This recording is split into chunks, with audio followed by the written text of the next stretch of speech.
The girl did not cry.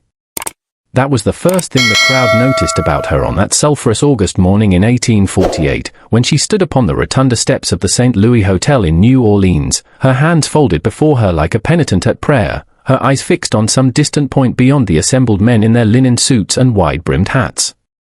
She was perhaps 14 years old, though the auctioneer claimed 15 to justify the price. Her skin was the color of café au lait, her hair a mass of dark curls that had been oiled and arranged to fall across her shoulders in a manner calculated to suggest both wildness and refinement. The bidding had already reached $800, an extraordinary sum for a girl her age, slave or free, and still it climbed. The men pressed closer, their voices rising in increments of 50, then 25, then $10 as the competition narrowed. Some leaned forward to study her face, her posture, the shape of her through the simple white shift she had been dressed in for display. Others consulted quietly with companions, calculating value against capital, desire against reputation. But the girl herself seemed absent from the proceedings, as though her body stood in one place while her mind had traveled somewhere the buyers could never follow. She did not flinch when the auctioneer gestured toward her to demonstrate her height, her youth, her exceptional breeding. She did not turn her head when a red-faced planter from Ascension Parish called out a question about her temperament, her health, her experience in domestic service. She simply stood, breathing slowly, her gaze unwavering, her hands still folded.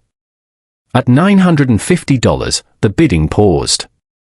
The auctioneer, a lean man named Childress with a voice like rolling thunder, mopped his brow and began his final appeal. "Gentlemen," he said, "you see before you not merely a servant, but an ornament.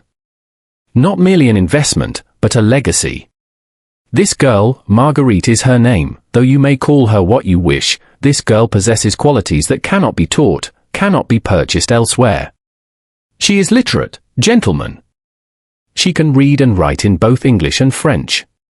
She plays the pianoforte with considerable skill. She has been trained in fine needlework, in the management of a household, in all the graces that distinguish a superior domestic from common field stock." He paused, letting his words settle over the crowd like humidity. "And I need not remind you, gentlemen, that such beauty as this, such particular beauty, commands a premium in any market, for any purpose you might envision." The implication hung in the air, unspoken but understood. Several men shifted their weight, adjusting their hats, their eyes moving over the girl with renewed interest. Then, from the back of the crowd, a voice cut through the murmuring, $1,000. The crowd turned. The man who had spoken stood apart from the others, his clothing darker and more austere than the bright linens favored by the planters. He was perhaps 40 years old, clean-shaven, with sharp features and eyes that seemed to calculate everything they observed. His name, though few in the crowd knew it, was Étienne Lamarque, and he had come to New Orleans from Saint-Domingue, Haiti, as it was now called, more than 30 years before, a refugee from the revolution that had consumed that island in blood and fire. $1,000, he repeated, louder this time, his accent still carrying traces of French Creole.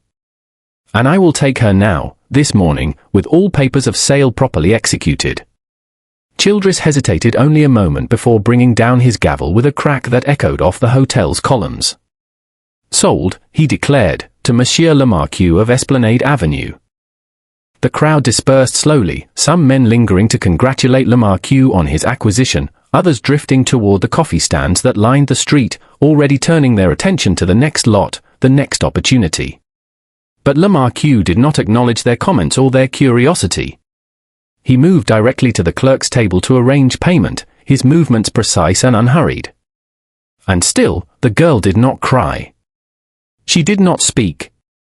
She simply waited, her hands folded, her eyes on that distant point, as though she had always known this moment would come, as though she had been waiting for it all her life. What none of them knew, what none of them could have known, was that Marguerite carried within her a secret so dangerous, so impossible, that its revelation would call into question everything the auction crowd believed about property and blood, about race and inheritance, about the very nature of truth itself. But that revelation would not come for many years. First, there would be suffering. First, there would be silence. First, there would be the long, slow accumulation of small violences that defined a slave's life, even a slave as exceptional as Marguerite. And it all began, as these stories so often do, with a birth that should never have happened, in a place where such births were both commonplace and unspeakable. Marguerite was born in the winter of 1833 on a sugar plantation called Saint Michel, 40 miles upriver from New Orleans, in a parish where the Mississippi ran so wide and brown that it seemed less like a river than a moving continent of water, bearing everything, silt and commerce, dreams and bodies, toward the Gulf. The plantation belonged to a man named Augustin Rossignol, whose family had held the land since the days when Louisiana was still French, before the Americans came with their cotton gins and their crude manners and their endless appetite for expansion. Rossignol was 60 years old when Marguerite was born, a widower who lived alone in the great house with only his household servants for company, his children having long since married and moved to New Orleans or Mobile or Natchitoches, establishing their own estates, their own dynasties. He was not, by the standards of his peers, a cruel man. He did not permit the whip to be used excessively. He did not sell children away from their mothers without cause. He provided adequate rations, adequate clothing, adequate shelter in the quarters that stretched in 2 long rows behind the sugar mill. He was, as he often said, a Christian planter, a man of principle, who understood that slaves were valuable property and should be maintained accordingly. But he was also a man who believed absolutely in the order of things, in the natural hierarchy that placed some people above others, some lives worth more than others. And when his favorite housemaid, a woman named Céleste, barely 20 years old, with skin the color of polished walnut and eyes that seemed to hold all the sorrow of the world, became visibly pregnant in the autumn of 1832, he felt no particular guilt about his role in the matter. After all, Céleste belonged to him. Everything she was, everything she would ever be, was his by law and custom. The child she carried was his property before it drew its first breath. What happened between them in the still hours of the night, when he called her to his room to bring him water or whiskey or simply to sit by his bedside, that was merely the exercise of ownership, nothing more complicated than that. Céleste herself never spoke of it. Not to the other slaves in the quarters, not to the overseer, not even to her own mother, who worked in the laundry house and who watched her daughter's belly swell with a mixture of grief and resignation. There was nothing to say. There were no words that could change what had happened, no complaint that could be lodged, no authority to appeal to. There was only the fact of the pregnancy and the knowledge of what it meant. When Marguerite was born on a freezing January night, delivered by her grandmother's hands in the small cabin Céleste shared with 3 other women, the child's appearance confirmed what everyone had already suspected. Her skin was too light, her features too fine, her hair too soft. She was clearly mixed, clearly the product of the master's attention, and therefore clearly destined for a particular kind of life, neither fully slave nor remotely free, but suspended in that liminal space occupied by those who bore the visible evidence of their owners' appetites. Rossignol came to see the child 3 days after the birth. He stood in the doorway of the cabin, not entering, not touching, simply observing. Marguerite lay wrapped in a scrap of blanket, her eyes closed, her small fists clenched against her chest. "She's healthy?" he asked. "Yes, master," Céleste answered, her voice barely audible. "Good. See that she stays that way." Then he left, and did not return to the cabin again. But he did not forget the child. Over the months that followed, he gave orders that Marguerite was to be well fed, well clothed, kept out of the fields. When she was old enough, she would be brought to the house to be trained as a domestic, taught to read and write, given skills that would increase her value should he ever decide to sell her. This was not kindness, exactly. It was calculation. A light-skinned girl with education and refinement could fetch 3 or 4 times the price of a field hand. She was an investment, and Rossignol was a prudent investor. Céleste understood this. She understood that her daughter's lighter skin was both privilege and danger, both protection and vulnerability. She understood that Marguerite would never work the cane fields, would never feel the weight of the harvest basket on her back or the burn of the machete's handle in her palm. But she also understood that her daughter's beauty, for even as an infant, it was clear that Marguerite would be beautiful, would attract attention of a kind that no mother could defend against, no matter how vigilant she tried to be. So Céleste did the only thing she could do. She loved her daughter fiercely and quietly, holding her close through the long nights, singing to her in French and Creole, teaching her to be watchful, to be careful, to reveal nothing of her inner self to anyone who might use that knowledge as a weapon. "You must learn to live behind your face," she told Marguerite when the girl was old enough to understand. "You must learn to show them only what they wish to see, and keep everything true hidden where they cannot reach it." Marguerite learned this lesson well. Too well, perhaps.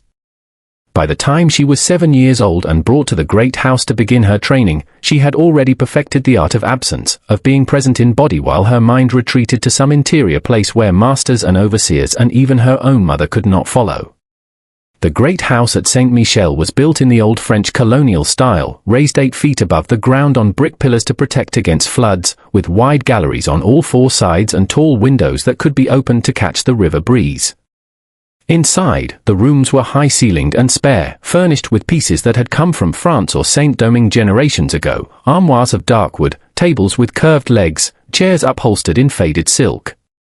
It was into this world that Marguerite entered in the spring of 1840, led by her mother through the back entrance and up the rear stairs to the room where Madame Thibault waited.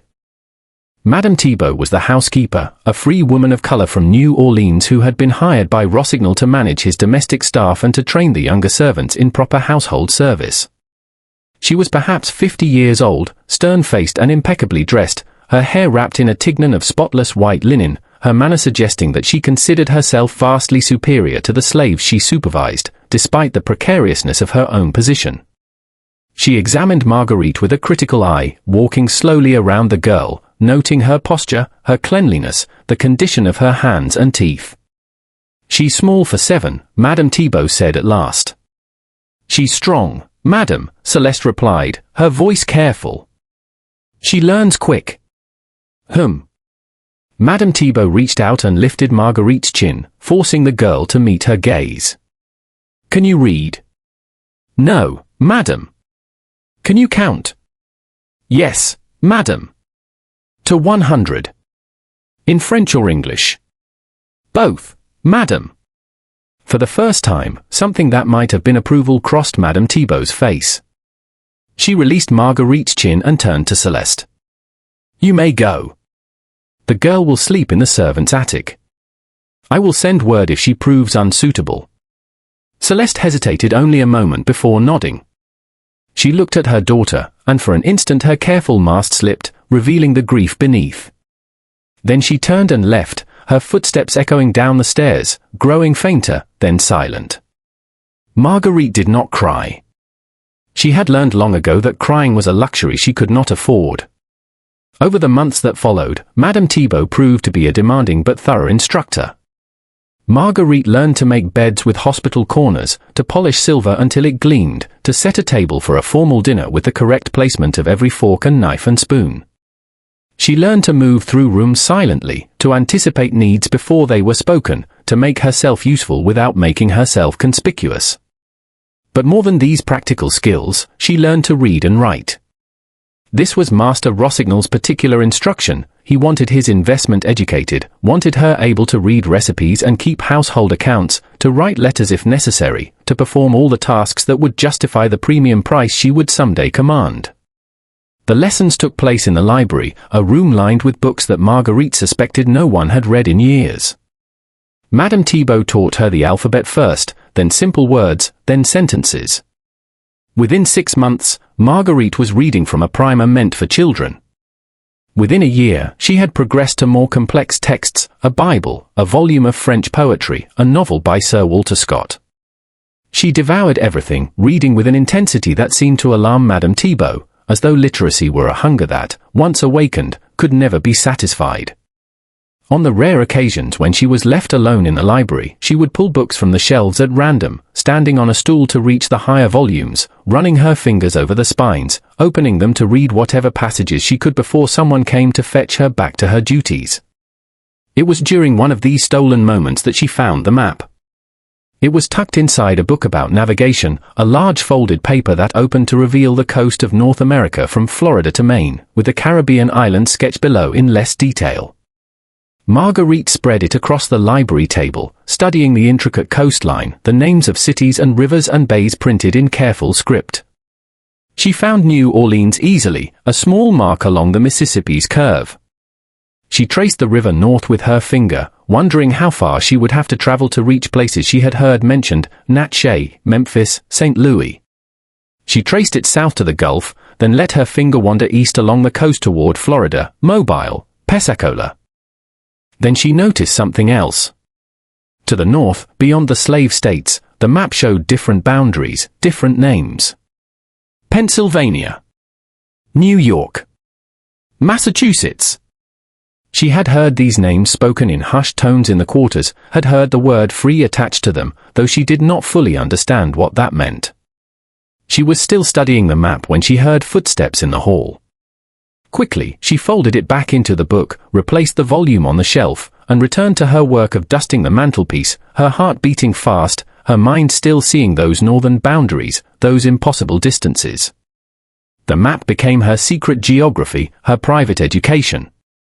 Whenever she could, she would return to it, memorizing routes and distances, imagining journeys she would never make. It gave her something to think about during the long hours of service, a place for her mind to travel while her body performed its assigned tasks. But she was careful never to speak of it, never to let anyone see what she was learning.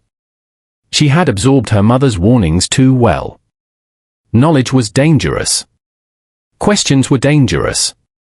The safest thing was to remain silent, to observe, to keep everything important hidden behind the placid mask she showed the world. Marguerite was 11 years old when Master Rossignol's grandson came to visit. His name was Louis Rossignol, and he was 23, newly returned from a year abroad in France, full of opinions about art and politics and the proper way to manage a plantation in modern times. He was handsome in the manner of young men who have never been denied anything, his features regular and unremarkable, his manner easy and entitled. He arrived in October when the cane was being harvested and the sugar mill ran day and night, filling the air with the smell of molasses and smoke. He came with 3 trunks of clothing, a case of books, and a valet who looked at the other house servants with barely concealed contempt. Marguerite was assigned to prepare his room, to bring him water for washing, to serve his meals when he dined alone. She performed these tasks with her usual careful efficiency, moving through the room like a shadow, speaking only when spoken to, keeping her eyes lowered. At first, Louis barely seemed to notice her. He was preoccupied with his grandfather, with persuading the old man to modernize the plantation's operations, to invest in new equipment, to employ the latest agricultural techniques he had observed in France. He spent his days riding out to the fields with the overseer, inspecting the mill, reviewing account books. But gradually, Marguerite became aware of his attention. He began to watch her when she entered the room, his gaze following her as she moved about her tasks. He began to find reasons to speak to her, asking questions about the household, about her duties, about how long she had been in service. His tone was pleasant, conversational, as though they were equals discussing matters of mutual interest. Marguerite answered carefully, revealing nothing, her voice neutral and deferential. But she felt the danger in his attention the way an animal feels the approach of a storm, a prickling awareness, a tightening in her chest, an instinct that told her to be very, very careful. One evening, as she was bringing him his supper on a tray, he asked her to stay. "Sit down," he said, gesturing to a chair. "I wish to speak with you." "Master Louis, I have other duties." "They can wait." "Sit." She sat, perching on the edge of the chair, her hands folded in her lap, her posture suggesting readiness to flee at any moment. "You're an unusual girl," Louis said, studying her with the same analytical gaze he had applied to the sugar mill's machinery. "My grandfather tells me you can read and write. Is that true?" "Yes, master." "In French as well as English?" "Yes, master." "Remarkable." He leaned back in his chair, his fingers drumming lightly on the armrest. "You know, in France, they would find this whole system rather barbaric. Slavery, I mean. It's been abolished there, you know. A person's freedom is considered a natural right, not something that can be bought and sold." Marguerite said nothing. She had learned that silence was safer than speech, especially when the subject was dangerous. "Does that interest you?" Louis pressed. "The idea of freedom." "I don't think about such things, Master." "No? I find that hard to believe. Surely you must think about it sometimes, must wonder what it would be like to make your own choices, to come and go as you pleased." "I serve Master Rossignol, and I am content." It was the answer she had been trained to give, the response that would end the conversation safely. But Louis only smiled, as though he had expected exactly those words. "Of course you are," he said softly. "Of course." He dismissed her then, and she left quickly, her heart pounding, her hand shaking slightly as she carried the tray back to the kitchen. She knew, with a certainty born of instinct and her mother's warnings, that something had shifted, that she had attracted a kind of attention that could not be deflected by perfect service or careful silence. She was right. Over the weeks that followed, Louis's interest intensified. He began to find excuses to be alone with her, calling her to his room at odd hours, asking her to read to him from books he selected, testing her knowledge with questions about literature and history. Sometimes he would simply talk, as though he had forgotten she was a slave and not a companion, telling her about his travels in France, about the salons he had attended, the arguments he had heard about democracy and republicanism and the rights of man. Marguerite listened, answered when required, and revealed nothing of her own thoughts. But she was learning, absorbing every word, every idea, filing them away in that interior place where she kept everything important. She was learning that the world was larger than she had imagined, that the order of things here was not universal, that elsewhere people lived and thought and organized their societies in ways that called into question everything her masters believed about the natural hierarchy of the races. But she was also learning something else, something more immediate and more dangerous. She was learning that Louis Rossignol wanted her, and that eventually, he would take what he wanted, because that was what men of his class did, and there was no law or custom or moral principle that would stop him. The crisis came in December, 3 days before Christmas. Louis had been drinking, not heavily, but enough to loosen his inhibitions, to dissolve the thin veneer of courtesy he had maintained. He called Marguerite to his room late in the evening, long after the other servants had gone to bed, and when she entered, she found him standing by the window, his shirt untucked, his hair disheveled. "Close the door," he said. She did, though every instinct screamed at her to run. "Come here." She approached slowly, stopping several feet away, her body tense, ready to bolt if he moved toward her. "You're very beautiful," Louis said, his voice thick. "Do you know that?" "Master Louis. I've been patient. I've been kind to you, haven't I? I've talked to you like a person, not like property. I've shared my thoughts with you, my ideas. That's more than most in your position could hope for." "Yes, Master. So now I think you should show some gratitude." He took a step toward her. "Don't you agree?" What happened next occurred so quickly that afterward, Marguerite could never quite piece together the exact sequence of events. She remembered stepping backward. She remembered Louis reaching for her, his hand closing on her wrist. She remembered the instinct to fight, to resist, warring with a training that told her resistance was futile, was dangerous, was forbidden. And then the door opened. Master Rossignol stood in the doorway, fully dressed despite the late hour, his face carved from stone. He took in the scene with a single glance, his grandson's disheveled state, the girl's terrified posture, the hand on her wrist. "Release her," he said quietly. Louis let go, stumbling backward, his expression shifting from desire to confusion to something like shame.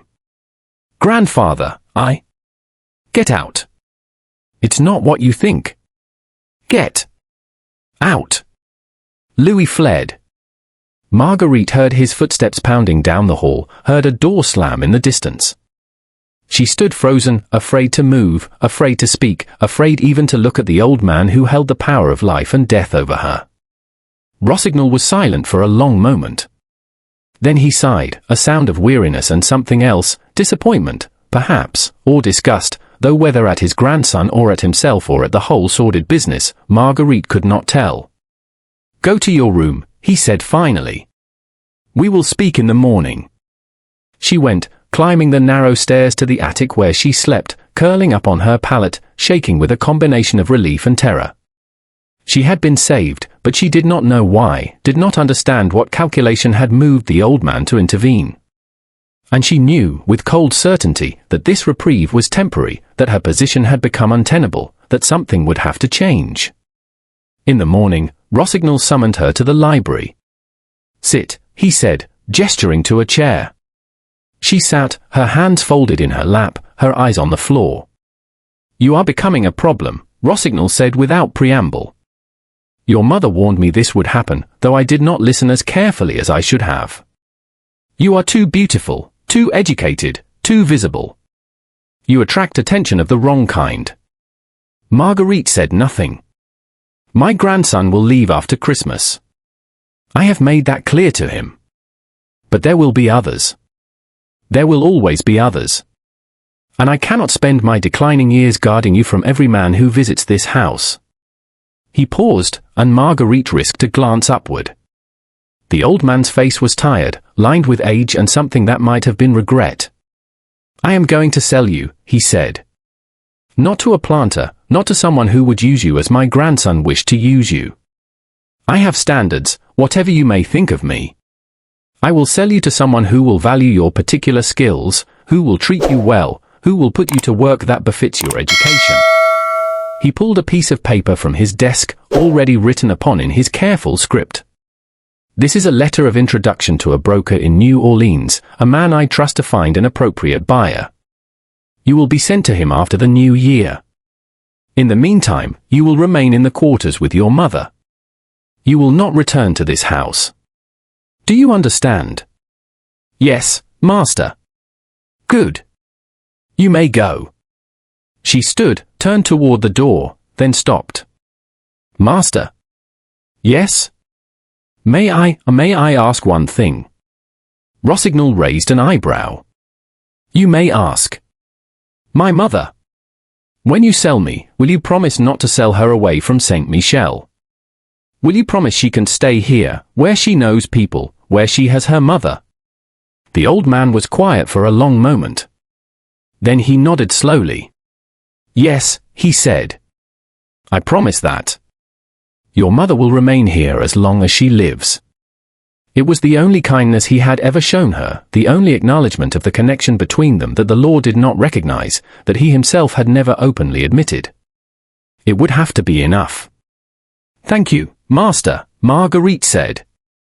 Then she left, walking down the back stairs, across the yard, past the sugar mill and the overseer's house and the rows of cabins, until she reached the one where her mother waited. Céleste took one look at her daughter's face and knew. She did not ask what had happened. She did not cry or rage or beg. She simply opened her arms, and Marguerite fell into them, and for the first time in years, she wept, her body shaking with sobs that seemed to come from some place so deep and so old that she had not known it existed. "I know, baby," Céleste whispered, holding her daughter close, rocking her gently. "I know. But you're going to survive this. You hear me? You're going to survive." The city appeared through the morning mist like a mirage, its spires and rooftops emerging gradually from the haze that rose off the river. Marguerite stood at the rail of the steamboat that had carried her downriver from Saint Michel, watching as New Orleans materialized before her, vast and chaotic and loud, nothing like the ordered world of the plantation.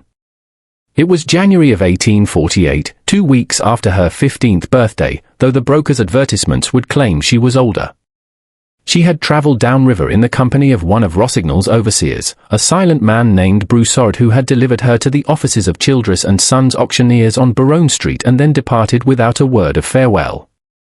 The auction house kept her for 3 weeks, during which time she was fed well, given new clothes, taught to style her hair in the fashion that would most enhance her appearance. The other slaves awaiting sale whispered among themselves, speculating about prices, about masters, about the fates that awaited them. But Marguerite remained silent, as always, observing everything, revealing nothing. She learned that New Orleans had many faces. There were the Americans who lived in the uptown districts, building their Greek revival mansions and their Protestant churches, bringing their customs of commerce and democracy and religious revival. There were the Creoles who clung to the old French quarter, speaking French and Spanish in equal measure, maintaining the customs of colonial Louisiana even as the modern world encroached. And then there were the people who existed between these worlds, the free people of color who walked a tightrope between slavery and freedom, never fully safe, never fully accepted, their status dependent on the whims of law and custom and individual prejudice. She learned too about the slave trade itself, the brutal mathematics that governed it. Light-skinned girls like herself were valued for domestic service, for their potential as ladies' maids or housekeepers or companions. But there was another market as well, one that operated in the shadows, where such girls were purchased for purposes no one spoke of openly, where beauty was a curse rather than a blessing. Childress, the auctioneer, had assured her that she would be sold to a respectable household, that her education and skills would find an appropriate employer. But Marguerite had seen the way some men looked at her during the preliminary viewings, had heard the questions they asked about her temperament, her health, her virginity. She knew that respectability and reputation were fragile shields, easily discarded when desire and money aligned. The morning of the auction, she was dressed in the simple white shift that would display her to best advantage, her hair arranged in careful curls, her skin oiled until it gleamed. The other slaves being sold that day, field hands mostly, some skilled craftsmen, a few older domestics, were assembled in the holding room behind the rotunda, waiting their turn. Marguerite was to be sold last, the premium lot, the one that would draw the biggest crowd and the highest bids. She stood apart from the others, practicing the stillness that had become her protection, the mask of absence that allowed her to survive what was about to happen to her. When her turn came, she walked out onto the rotunda steps with her head high and her hands folded, and she did not allow herself to think about her mother or Saint Michel or the life she had left behind. She focused instead on that distant point beyond the crowd, on some invisible horizon that existed only in her mind, and she waited while the men bid on her body, her labor, her future. And then Étienne Lamarque spoke his bid, and everything changed. Lamarque's house stood on Esplanade Avenue, in the neighborhood where many of the old Creole families maintained their townhouses. It was a modest establishment by the standards of the avenue, 2 stories of brick covered in cream-colored stucco, with iron galleries along the front and a courtyard garden hidden behind high walls. The shutters were painted dark green, and the whole structure had an air of quiet prosperity, of wealth that did not need to announce itself. Marguerite followed Lamarque through the front entrance and into a central hall that ran the length of the house, its walls painted a soft blue-gray, its floors of polished cypress gleaming in the light that filtered through the fanlight above the door. The furnishings were simple but elegant, a few chairs with curved legs, a table that held a vase of white camellias, a mirror in a gilded frame. "Therese," Lamarque called, and a woman emerged from a doorway at the rear of the hall. She was perhaps 50 years old, her skin a deep mahogany, her hair wrapped in a tignon of blue silk. Her dress was that of a free woman of color, well-made, respectable, suggesting neither poverty nor ostentation. She studied Marguerite with sharp eyes that missed nothing. "This is the girl?" she asked Lamarque in French. "Yes." "Marguerite, this is Therese Doucet, my housekeeper. You will take your instructions from her." Therese nodded slowly. "Come with me, child. We'll get you settled." Marguerite followed her through the house, up a narrow staircase to the second floor, past several closed doors to a small room at the rear. It contained a narrow bed, a dresser, a washstand, simple furnishings, but clean and well-maintained, better than any quarters she had occupied at Saint Michel. "You'll sleep here," Therese said. "We rise at 5, breakfast at 6. Your duties will include cleaning, laundry, and assisting in the kitchen. Monsieur Lamarque takes his meals at regular hours and expects them to be properly prepared. He is particular about his coffee, chicory and dark roast, very hot. He does not tolerate laziness or carelessness, but if you work well, you will be treated fairly. Do you understand?" "Yes, madam." Therese studied her for a moment longer. "You're educated, yes? Can read and write?" "Yes, madam." "Good. Monsieur sometimes requires assistance with correspondence or record keeping. We'll see how you manage." She turned to leave, then paused. "One more thing. This is not a plantation, and Monsieur Lamarque is not a planter. The rules here are different from what you may be used to. You will find that out in time. For now, simply do your work and keep your counsel." Then she left, her footsteps receding down the hallway. Marguerite stood alone in the small room, looking out the window at the courtyard below. She could see banana trees growing along one wall, their broad leaves rustling in the breeze. She could hear the distant sounds of the city, horses on the avenue, vendors calling their wares, the perpetual noise of commerce and life. She sat down on the bed, testing its firmness, and for the first time allowed herself to consider her new circumstances. She had been sold, had passed from one owner to another like any piece of property, any tool or animal. But something about this house felt different from Saint Michel, different even from the auction house. There was a quietness here, an order that suggested not the brutal efficiency of a plantation but something more domestic, more contained. She did not yet understand what Therese had meant about different rules, but she sensed that her education, her ability to read and write, had been the reason Lamarque had purchased her, not her appearance or her youth. It was a small distinction, perhaps, but in the calculus of slavery, small distinctions could mean everything. Over the days that followed, Marguerite learned the rhythms of the household. There were only 3 other servants besides herself and Therese, a cook named Marie, an older man named Bastien who maintained the courtyard and ran errands, and a young boy named Philippe who worked in the kitchen. All of them were slaves owned by Lamarque, but they moved through the house with a freedom and ease that surprised her, speaking freely among themselves, showing none of the fearful deference she had learned at Saint Michel. Lamarque himself remained largely invisible. He took his breakfast alone in a small dining room, spent most of his days in a study on the first floor, emerged occasionally to walk to his offices in the French Quarter or to attend to business elsewhere in the city. He was courteous when he encountered the servants, but distant, as though he inhabited a different world from theirs and their paths crossed only by necessity. It was Therese who truly ran the household, who managed the accounts, who hired tradesmen and negotiated with vendors, who ensured that everything operated with clockwork precision. She was exacting but not cruel, demanding but not unreasonable. She expected excellent work and would accept nothing less, but she also treated the other servants with a respect that Marguerite had rarely witnessed. After 2 weeks, Therese called Marguerite to her room. "Monsieur wishes you to assist him with some clerical work," she said. "You will go to his study each afternoon after lunch to help with correspondence and record keeping. He will instruct you in what he requires." Marguerite felt a flutter of anxiety. "Madam, Monsieur Lamarque is not like the men you have known before," Therese said, her voice firm but not unkind. "He has no interest in you in that way. He is a businessman, nothing more. He needs someone who can read and write and manage figures. That is why he purchased you. Do you understand?" "Yes, madam." "Good. Go to the study at 2 o'clock. And Marguerite," Therese fixed her with a penetrating look. "Be grateful for what you have here. There are many in this city who would envy your position." That afternoon, Marguerite presented herself at the study door at precisely 2 o'clock. Lamarque sat at a large desk covered with papers, account books, and correspondence. He looked up as she entered. "Therese tells me your penmanship is excellent," he said without preamble. "Show me." He handed her a pen and a piece of paper. She wrote a few lines from memory, a passage from the Bible, simple and safe.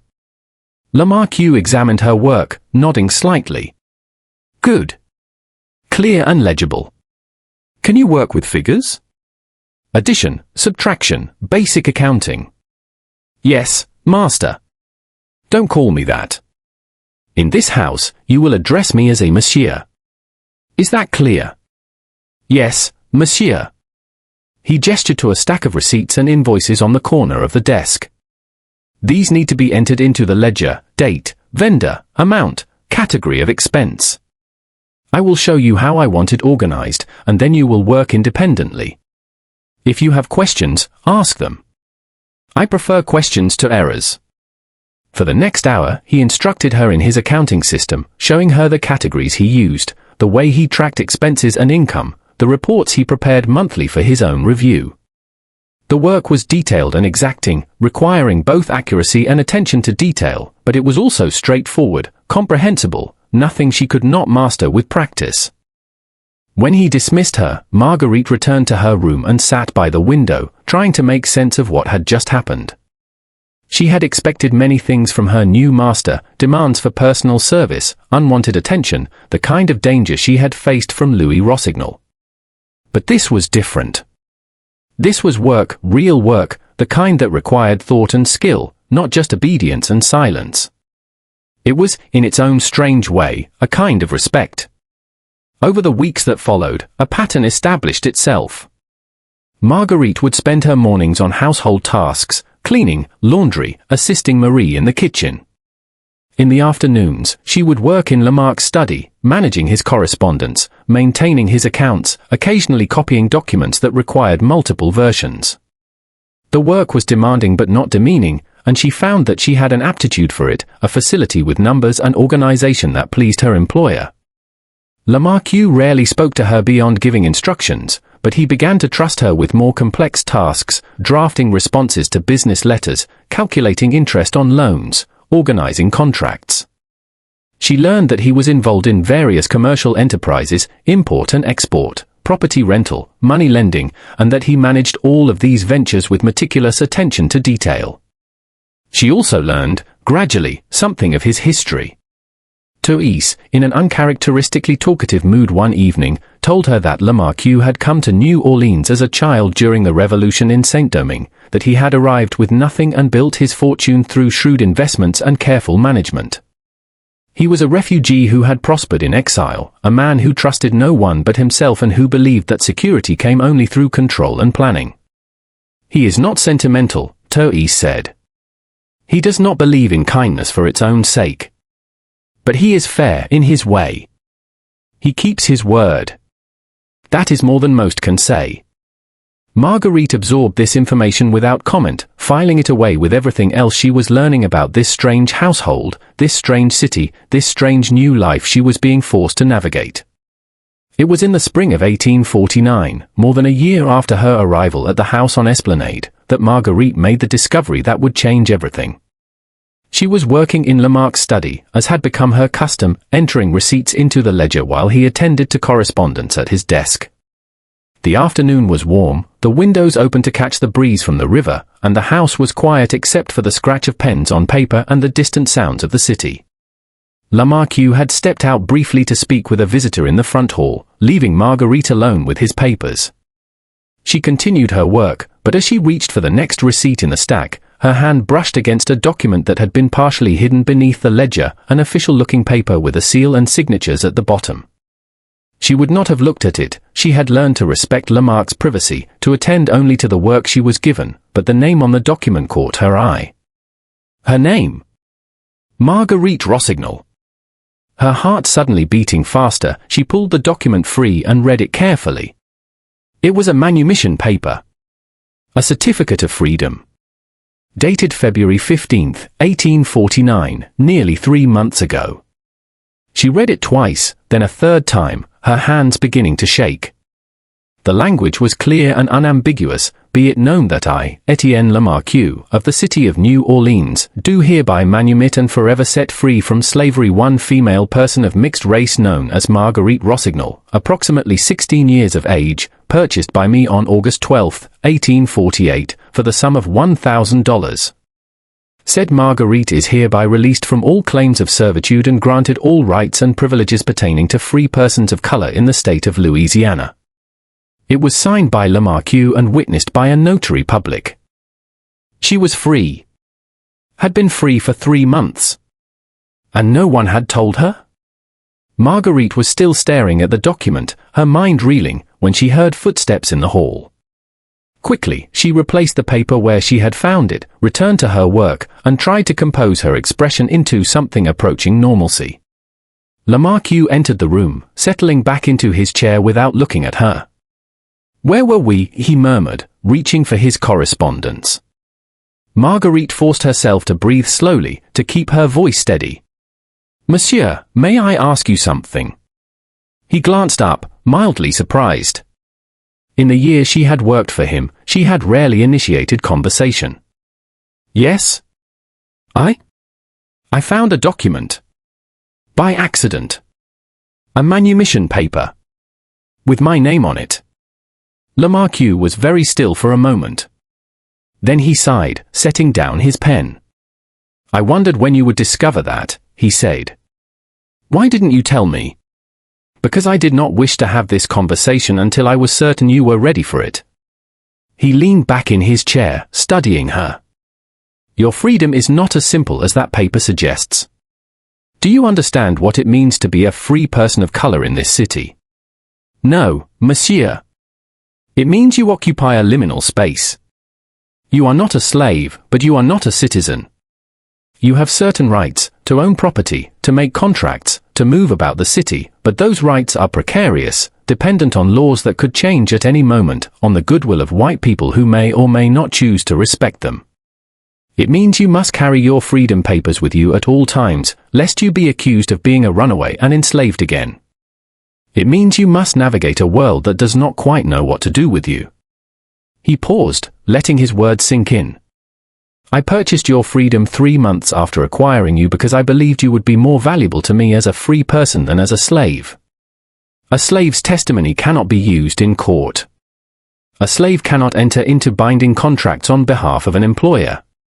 A slave cannot be trusted with certain kinds of delicate business because their legal status makes them vulnerable to coercion. But a free employee, properly compensated, properly motivated, can do all these things and more. Marguerite struggled to process what he was saying. So you freed me for business reasons? Primarily, yes.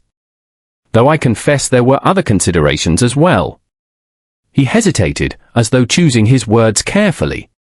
I knew your mother, Marguerite. Not well, but I knew her. When I was a young man, newly arrived in New Orleans, I worked briefly on a plantation near Saint Michel.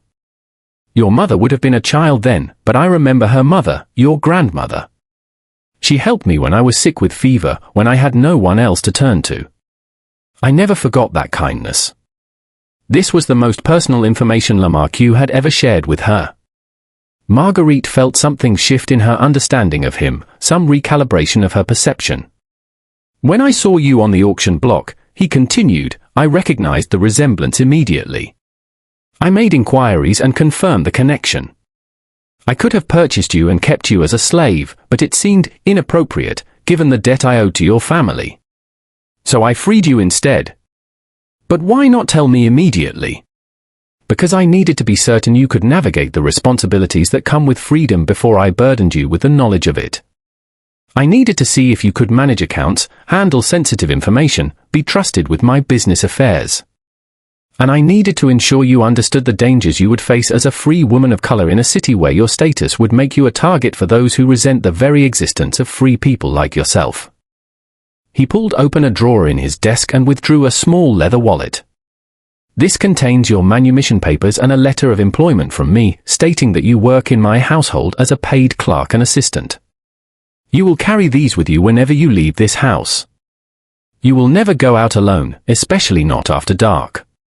You will conduct yourself with dignity and circumspection, giving no one cause to question your status or your character. Do you understand? Yes, monsieur. Good. He handed her the wallet. Your wages are $30 per month, paid quarterly.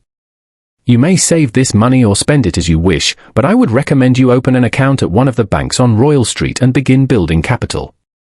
Your freedom is only as secure as your economic independence. Marguerite took the wallet, her fingers tracing the leather's smooth surface. She felt as though she were in a dream, as though at any moment she might wake to find herself still a slave, still trapped in the narrow confines of her former life. Monsieur, she said quietly, why are you doing this? Truly? Lamarque was silent for a long moment. When he spoke, his voice was softer than she had ever heard it. Because I was once a refugee with nothing, and someone showed me kindness when I desperately needed it. Because I have spent my life building wealth and security, but I have no children to inherit it, no family to carry on my name. because I believe that in this world of cruelty and exploitation, one should occasionally do something that is simply right, even if the reasons cannot be fully explained." He turned back to his correspondence, signaling that the conversation was over. "Now, we have work to finish. Those receipts will not enter themselves." Marguerite returned to her work, but her hands were still shaking, and her mind was whirling with possibilities she had never allowed herself to imagine. She was free. The word echoed in her thoughts like a bell, like a prayer, like a promise she was not yet sure she could believe. Freedom, Marguerite discovered, was more complicated than she had imagined during those long hours at Saint Michel when she had studied the map in Rossignol's library, dreaming of escape to the north. In the months following her discovery of the manumission papers, she began to understand what Lamarque had meant about the precariousness of her position. New Orleans was full of free people of color, some prosperous, some struggling, all existing in a state of perpetual vigilance against the forces that might strip away their freedom at any moment. Therese became her guide to this new world. The housekeeper, herself a free woman born to free parents, knew the unwritten rules that governed their lives. She taught Marguerite which streets to avoid, which white people could be trusted and which could not, which establishments would serve free people of color and which would turn them away. She taught her how to carry herself, with dignity but not pride, with confidence but not arrogance, always aware of the invisible lines that could not be crossed. "You must be twice as careful as anyone else," Therese explained one evening as they sat in the courtyard, shelling peas for dinner. "Your skin is light enough that some will resent you for it, believing you give yourself airs. Others will see it as opportunity, will try to use you or exploit you. You must learn to navigate between these dangers, to make yourself valuable without making yourself vulnerable." Marguerite absorbed these lessons with the same intense focus she had brought to her reading and accounting. She observed the free women of color she encountered in the markets and shops, noting their dress, their manner, their speech. She learned that there was an entire society within the city, balls and societies and churches where free people of color gathered, creating a world apart from both the white population and the enslaved. Lamarque, true to his word, paid her wages quarterly. After the first payment, Marguerite opened an account at a bank on Royal Street, presenting her manumission papers and letter of employment to a clerk who examined them with bureaucratic suspicion before finally accepting her deposit. She placed $20 of her $30 in the account, keeping $10 for necessary expenses. With Lamarque's permission, she also began to expand her education. He allowed her access to his library, and she read voraciously, history, philosophy, literature, anything she could find. She practiced her French, which had been primarily conversational, learning to read and write it with the same facility she had achieved in English. She studied mathematics beyond simple arithmetic, working through books on algebra and geometry. But it was the law that fascinated her most. She found, tucked among Lamarque's books, a copy of the Louisiana Civil Code, and she read it cover to cover, memorizing the sections that pertain to slavery and freedom, to property and contracts, to the rights and restrictions of free people of color. She learned that her freedom, while legally secure, was hedged about with limitations that would have seemed absurd if they were not so dangerous.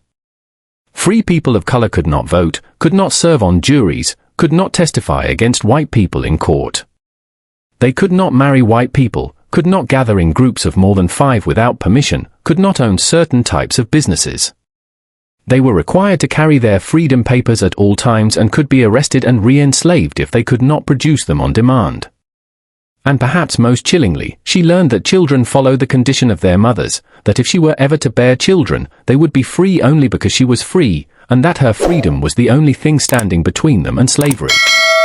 She was reading about these provisions one afternoon in Lamarque's study when he looked up from his work and asked what she was studying. The section on maternal descent, she answered. Partus sequitur ventrum. Ah. A brutal principle, though consistent with the logic of property law. He set down his pen. Does it trouble you? Everything about slavery troubles me, monsieur. Yes, I imagine it does. He was quiet for a moment. You know, there are some who argue that slavery is a necessary evil, that it is economically indispensable, that the races cannot live together as equals. And then there are others who argue that it is a moral abomination that will eventually destroy this nation. I suspect both views contain elements of truth. Which do you believe, monsieur? I believe that slavery is profitable for those who practice it and devastating for those who suffer under it, and that human beings have an extraordinary capacity for justifying whatever serves their interests. I do not own slaves because I find the institution morally repugnant, but I do business with men who own hundreds, even thousands of slaves. Does that make me complicit in their crimes? Perhaps. But I am also a practical man, and I understand that one person's moral principles, however sincerely held, will not overturn a system supported by law, custom, and vast economic interests. He returned to his work, signaling that the philosophical discussion was over. But Marguerite continued to think about his words, about the nature of complicity and compromise, about the distance between believing something was wrong and actually working to change it. She thought about her mother too, still enslaved at Saint Michel, still bound to the land where Marguerite had been born. Lamarque had offered, shortly after revealing her freedom, to purchase Céleste and free her as well, but the price Rossignol demanded was exorbitant, $1,500, far more than a woman of her age and limited skills would normally command.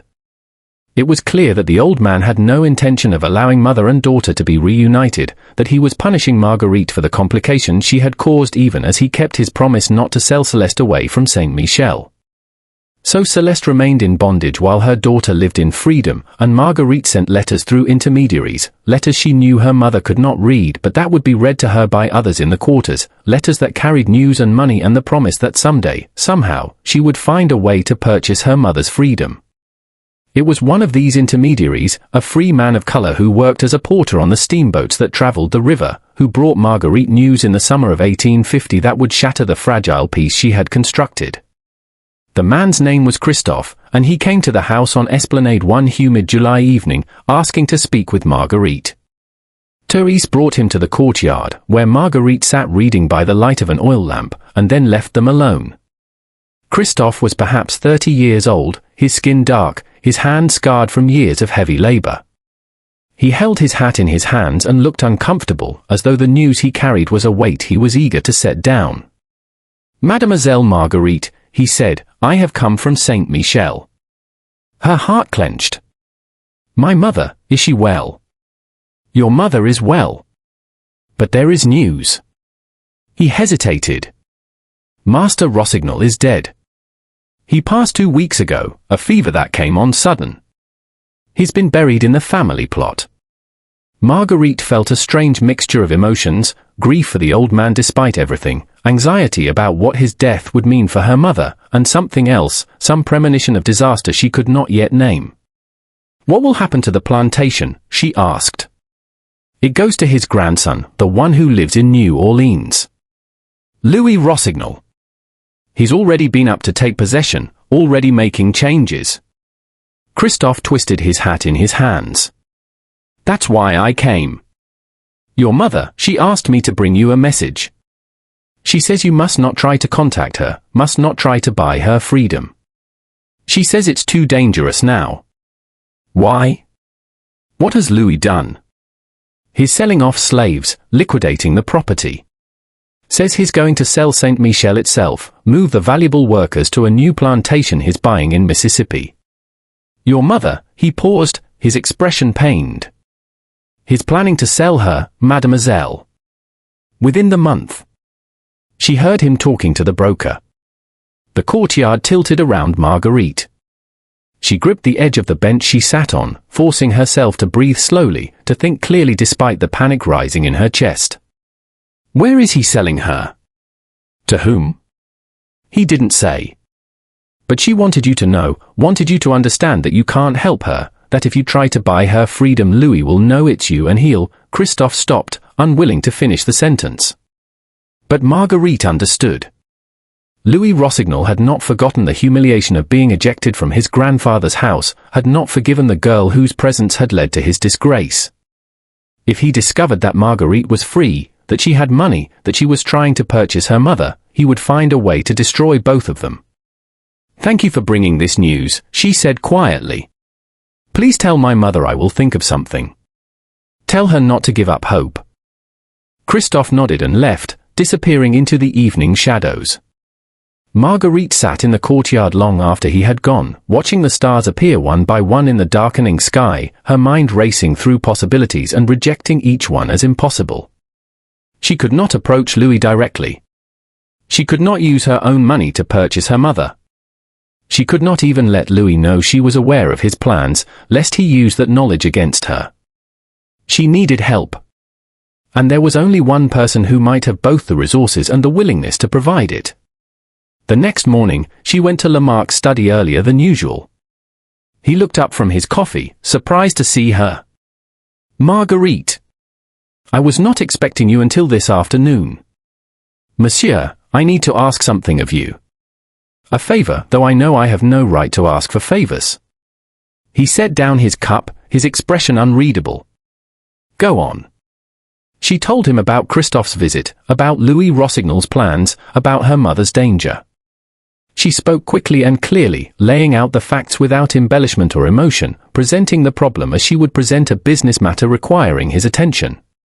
When she finished, Lamarque was silent for a long moment. "You're asking me to purchase your mother," he said at last. "Yes, monsieur." "And then free her?" "Eventually, yes. But not immediately. If you free her right away, Louis will suspect. She would need to remain in your possession for some time, perhaps a year or more, before manumission papers could be filed without arousing suspicion. You've thought this through." "I've thought of little else since last night." Lamarque stood and walked to the window, looking out at the street.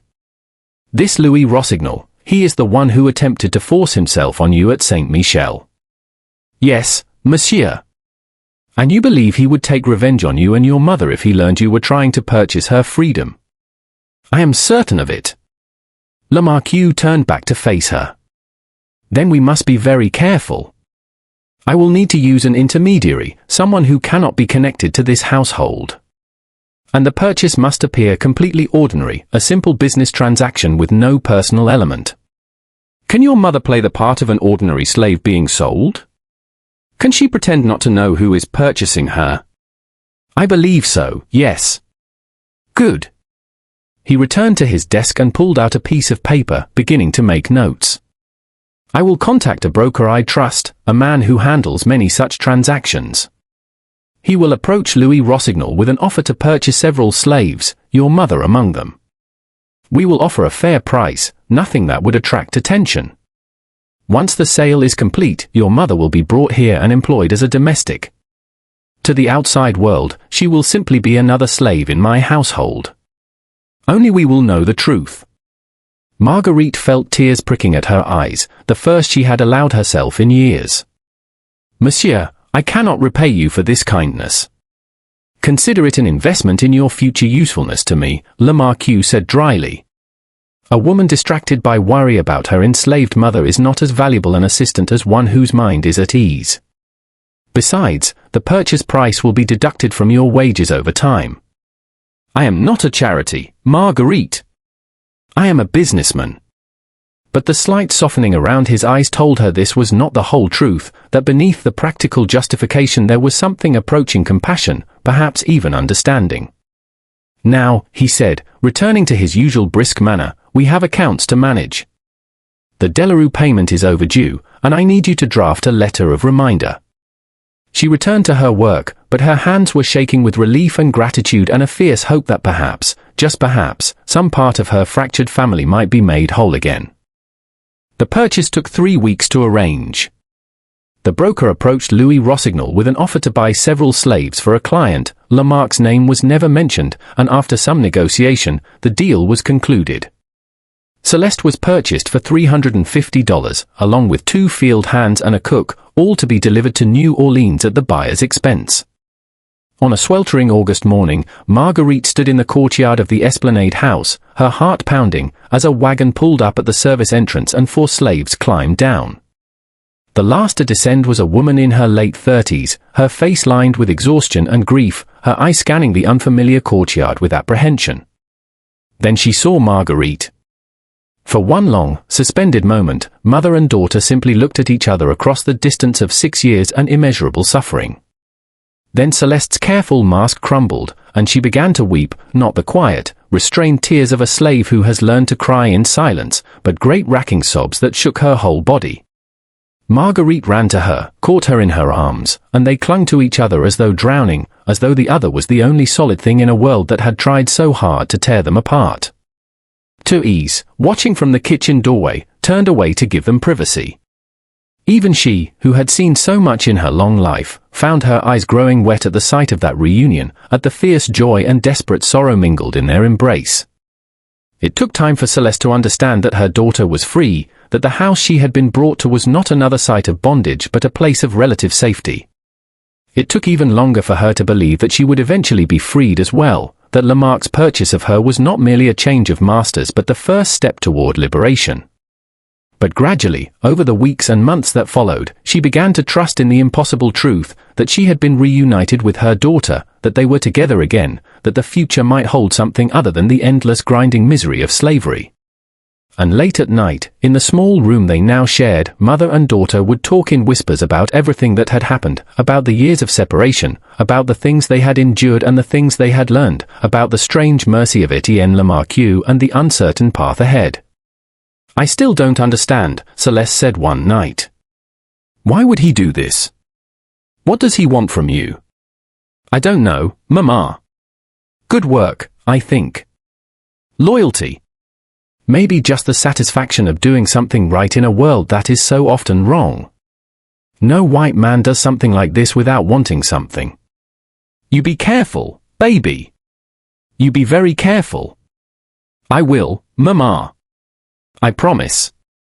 But even as she made that promise, Marguerite was beginning to understand that the story of her freedom was more complicated than she had yet discovered, that there were secrets in this house that even Lamarque himself might not fully understand. Part 10, The Impossible Secret. It was in the spring of 1851, nearly 3 years after Marguerite's arrival at the Esplanade House, that the final piece of the puzzle fell into place. Lamarque had been ill with a respiratory infection that had confined him to his bed for more than a week. During this time, he had asked Marguerite to manage his correspondence and business affairs independently, trusting her to make decisions in his absence. She had risen to the responsibility with her usual competence, handling contracts and payments and inquiries with an efficiency that impressed even Therese. But one afternoon, while searching for a particular contract in Lamarque's study, Marguerite opened a drawer she had been instructed never to touch, a locked drawer in the bottom of his desk where he kept his most private papers. It was unlocked, she told herself later. The key must have been left in it by accident. She had not been snooping, had not been violating his trust. She had simply needed the contract, and the drawer had been open. But even as she made these justifications, she knew she was lying to herself. She had deliberately opened that drawer, had deliberately chosen to look at papers she had no right to see. And what she found there would haunt her for the rest of her life. There were several documents in the drawer, all carefully organized and labeled. Birth certificates. Marriage licenses. Property deeds. And there, at the bottom of the stack, a letter written in a woman's hand, addressed to Étienne Lamarque. The letter was dated June 1832, nearly 20 years ago. Marguerite unfolded it with trembling fingers and began to read. My dearest Étienne, I write to you in great distress and with a heavy heart. I am being married tomorrow to Augustine Rossignol, a match arranged by my father for reasons of property and alliance. I have tried to refuse, but I have no power to resist my family's wishes. You must understand that I love you still, that I will always love you, but that we cannot be together. There is something else I must tell you, something you must know even though it will cause you pain. I am with child. Our child, conceived during those precious weeks we spent together last summer. By the time you receive this letter, I will be Madame Rossignol, and the child will be born into her husband's household, another man's property. I cannot bear the thought that our child will be raised as a slave, that she will never know her true father, that she will be owned by a man who is not her blood. But I see no way to prevent it. The law is clear. The child follows the condition of the mother, and I am enslaved by my race even as I am enslaved by my circumstances. Please do not try to contact me. It would be dangerous for both of us. But know that I will think of you always, that I will love you until my last breath, and that if our child lives, I will teach her to be strong, to be clever, to survive in a world that will try to destroy her. Asterisk yours forever asterisk. Asterisk Celeste asterisk. The letter fell from Marguerite's hands as though it had burned her. Céleste. Her mother's name. Written to Étienne Lamarque 19 years ago, telling him about a child, about Marguerite herself. The implications crashed over her in waves. Lamarque was not just her mother's former friend or benefactor. He was her father. Her actual, biological father. The man who had purchased her on the auction block, who had freed her, who had treated her with such careful distance, he was her father, and he had known it all along. That was why he had recognized her at the auction. That was why he had paid such an extravagant price. That was why he had freed her almost immediately, why he had gone to such lengths to rescue her mother. Not out of abstract principle or old kindness, but because Marguerite was his daughter, and Céleste was the woman he had loved, the woman who had been forced to marry another man, to bear his child and pretend it belonged to her husband. But if Lamarque knew this, why had he never told her? Why had he maintained the fiction of employer and employee, master and servant, when the truth was so much more complicated? Marguerite stood in the study, the letter at her feet, her mind reeling. She thought of all the times Lamarque had watched her work, had instructed her, had tested her abilities. She thought of the way he had looked at her sometimes, with an expression she had never been able to interpret. She thought of his illness, his age, his lack of other heirs. And then she thought of something else, something that made her heart race with a mixture of hope and terror. If Lamarque was her father, and if he acknowledged her as such, she would not merely be a free woman of color.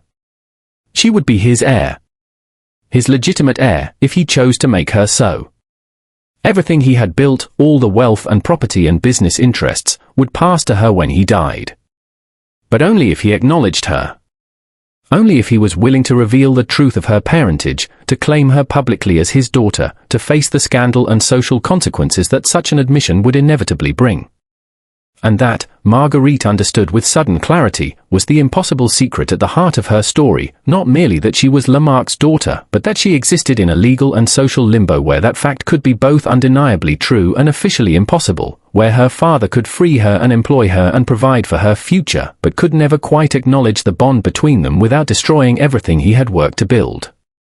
She was still standing there, paralyzed by the weight of this discovery, when she heard footsteps on the stairs. Quickly, she retrieved the letter from the floor, returned it to the drawer, and closed it. By the time Therese entered the study, Marguerite was seated at the desk, examining a contract with apparent concentration. "How is the work coming?" Therese asked. "Well, madam. I should have everything completed by this evening." Therese studied her for a moment, her sharp eyes missing nothing. "You look pale. Are you feeling well?" "I'm fine, madam. Just tired." Well, don't work yourself to exhaustion. Monsieur will recover, and when he does he'll need you at full strength." She left, and Marguerite returned to the contract, though the word swam before her eyes. She would say nothing, she decided. She would pretend she had never found the letter, had never learned the truth. She would continue to be the perfect assistant, the loyal employee, the free woman of color who owed everything to her employer's generosity. Because what else could she do? Confront Lamarque with what she had learned? Demand that he acknowledge her? Force him to choose between his carefully constructed social position and the daughter he had never claimed? No. She would protect him from that choice, would protect herself as well. The truth would remain buried, the impossible secret would remain secret, and she would continue to navigate the narrow path between freedom and bondage, between identity and anonymity, that had defined her entire life. Étienne Lamarque died in the winter of 1853, on a cold February morning when the city was shrouded in fog from the river. He had been declining for months, his respiratory condition worsening despite the doctor's treatments, his body growing frailer even as his mind remained sharp and clear. Marguerite had nursed him through the worst of it, sitting by his bedside through the long nights, reading to him from the books he loved, managing his affairs as his strength ebbed. On the last night, he called her to his room. "Marguerite," he said, his voice barely a whisper, "there is something I must tell you. You should rest, monsieur. Save your strength." "No. This cannot wait." He reached for her hand, his fingers cold and dry. "You found the letter, didn't you?" "In my desk." "You know the truth." She started to deny it, then stopped. What was the point of lies now, at the end? "Yes, monsieur. I found it." "I thought you had. You've been different since then, more careful, more distant. I should have told you myself, should have claimed you properly. But I was afraid of what it would mean for you, afraid of the scandal, afraid of losing everything I had built. You gave me my freedom. You saved my mother. That was enough." "No, it wasn't." He coughed, his body shaking with the effort. "But it was all I was brave enough to give. I'm sorry, Marguerite. I'm sorry I was not a better father to you." Tears streamed down her face. "You were the only father I ever had. Then let me do this one last thing for you." He gestured weakly toward the desk. "In the top drawer, there is a will. Everything goes to you, the house, the business interests, all of it. I cannot acknowledge you publicly as my daughter, even now. The law would not permit it, society would not accept it. But I can make you my heir, can ensure that you have security, independence, a future that belongs to you alone. Monsieur, promise me you'll use it well. Promise me you'll free your mother, that you'll help others as I helped you. Promise me the legacy will not be wasted on fear and caution, but will be used to create something good in this broken world." "I promise," she whispered. "I promise." He closed his eyes, his breathing shallow and labored. "Good. That's good. Thank you, my daughter. Thank you for being exactly who you are." He died 3 hours later, just as dawn was breaking over the city. Marguerite sat with him until the end, holding his hand, listening to his breathing slow and then stop, feeling the moment when his spirit left his body and she was alone. The funeral was a small affair. Lamarque had outlived most of his contemporaries, had kept himself apart from society, had cultivated few friendships. The mourners consisted mostly of business associates, a few distant cousins who came hoping for an inheritance, and the household servants who had known him best. Marguerite stood apart during the service, dressed in black, her face hidden behind a veil. She did not weep, she had done her weeping in private, but she felt his absence like a physical wound, a hollow space where something essential had been torn away. The reading of the will took place the following week in the office of Lamarque's lawyer, a shrewd man named Dufresne who had handled his affairs for 30 years. The distant cousins attended, already making plans for how they would divide the estate. They were shocked into silence when Dufresne read the relevant passage. "I leave all my worldly goods, property, and business interests to Marguerite Rossignol, a free woman of color currently in my employ, in recognition of her loyal service and in the hope that she will use these resources wisely and well." The cousins protested, of course. They threatened to contest the will, to claim that Lamarque had been mentally incompetent, that Marguerite had exerted undue influence, that the bequest was invalid under Louisiana law. But Dufresne had anticipated all of these arguments and had ensured that the will was unassailable, properly witnessed, clearly written, with language that left no room for ambiguity. In the end, the cousins had no choice but to accept the will's provisions. Marguerite became, overnight, one of the wealthiest free women of color in New Orleans, the owner of property and businesses worth tens of thousands of dollars, a woman of independent means in a society that had no clear place for women like her. It was terrifying. It was exhilarating. It was a responsibility so enormous that she sometimes woke in the night paralyzed with anxiety about whether she could manage it, whether she deserved it, whether she would prove equal to the trust her father had placed in her. But she was determined to honor his wishes, to use the legacy he had left her to create something meaningful. The first thing she did was free her mother. The manumission papers were filed in March of 1853, and Céleste Rossignol became Céleste Lamarque, taking the name of the man who had loved her, the father of her child, in defiance of the marriage that had been forced upon her decades before. The second thing Marguerite did was begin purchasing the freedom of other enslaved people, working through intermediaries and trusted brokers to identify those most at risk, mothers about to be separated from their children, skilled workers who had saved nearly enough to purchase themselves, children like she had been, light-skinned and beautiful and vulnerable. She spent thousands of dollars on these transactions, freeing dozens of people over the years that followed, asking nothing in return except that they remember who had helped them and help others in turn when they were able. She also established a school for free children of color, hiring teachers, purchasing books, providing a place where young people like herself could learn to read and write and calculate, could develop the skills that would allow them to navigate the dangerous world they inhabited. It was illegal, of course. Louisiana law prohibited teaching slaves to read, and the authorities viewed educated free people of color with deep suspicion, but Marguerite was careful, discreet, protected by her wealth and by the network of allies she had cultivated.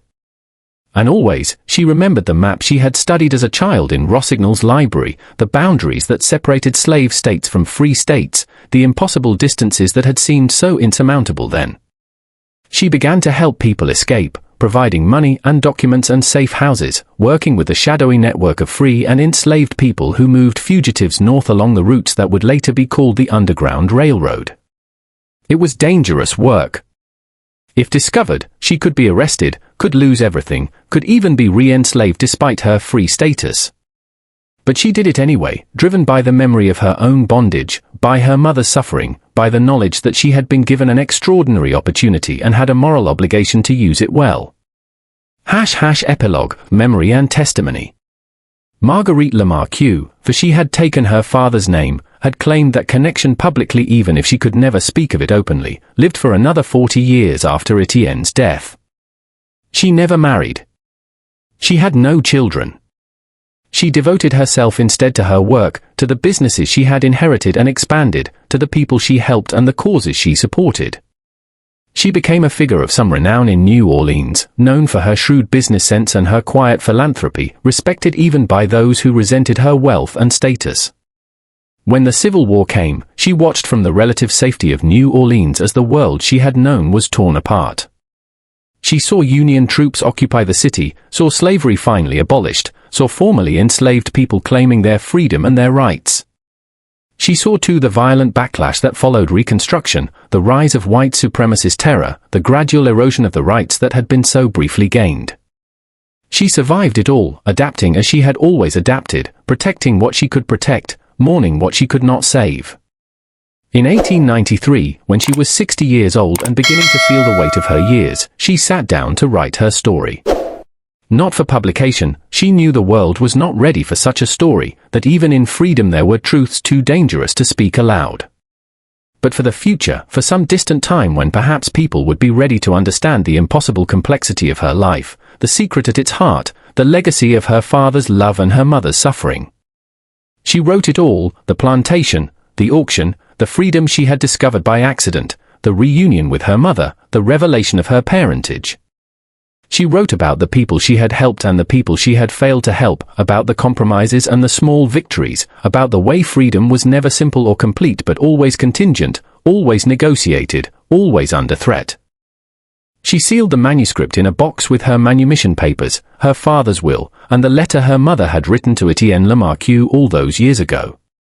She left instructions that it was not to be opened until 100 years after her death, that it was to be preserved as testimony to a time and a life that history might otherwise forget. Marguerite Lamarque died in 1898, on a warm spring morning very much like the one on which she had been born 65 years earlier. She was buried in St. Louis Cemetery No. 2, in a tomb she had purchased for herself and her mother, under a stone that bore both their names and the simple inscription, * beloved daughter. Devoted mother. Free. *.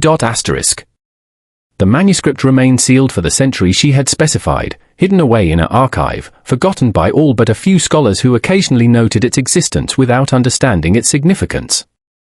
It was finally opened in 1998, at the dawn of a new millennium, and its contents shocked those who read it. Here was a first-hand account of slavery from someone who had lived it, who had experienced its cruelties and navigated its impossible contradictions. Here was the story of a woman who had been bought and sold like property, who had discovered her freedom by accident, who had learned that her owner was her father and had carried that secret to her grave. Here was testimony to the ways that slavery corrupted everything it touched: family, love, identity, truth itself. The story was published, was studied, was argued over by historians and scholars.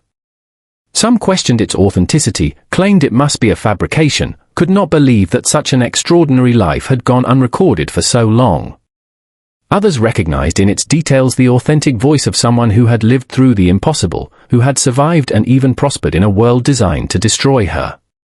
But whether they believed it or doubted it, all who encountered Marguerite's story were forced to confront the same fundamental truth she had confronted during her long life: that slavery was a moral catastrophe whose effects rippled across generations, that freedom was never simply granted but always claimed through courage and struggle, that the most profound injustices are often hidden beneath layers of respectability and custom, and that the lives forgotten by history are not necessarily less extraordinary than those that history remembers.